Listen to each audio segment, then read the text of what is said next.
investigating the Democratic Party of Georgia, not my opponent. So let's get the facts straight.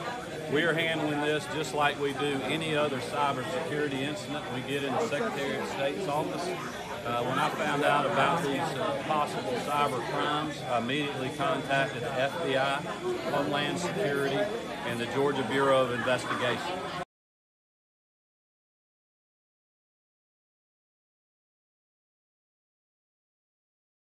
Brian Kemp has lied to cover up his own failings.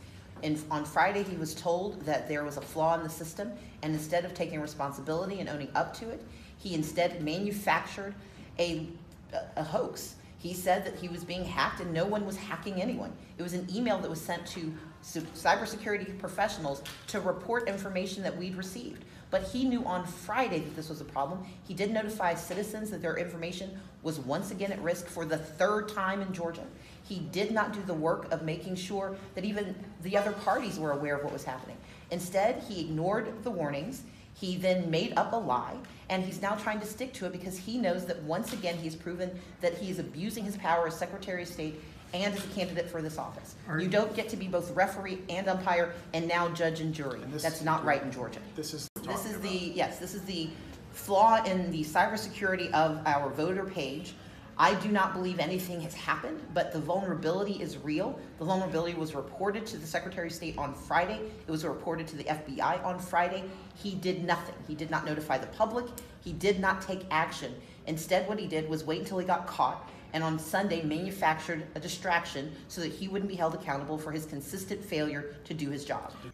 The Republican Secretary of State, Brian Kemp, who happens to be the Republican nominee for governor, has suggested that the Georgia Democratic Party is part of some sort of hacking attempt into the state's voter database that's used to check in voters at the polling places on Tuesday. Now, what we've found in our reporting is that actually there's a sort of cyber Samaritan, a private citizen, that discovered some holes in the state's security of this database. Basically found that it is easily hackable, or too easily hackable. This citizen raised these concerns to the Georgia Democratic Party and then separately to an attorney that deals with some of these election security issues.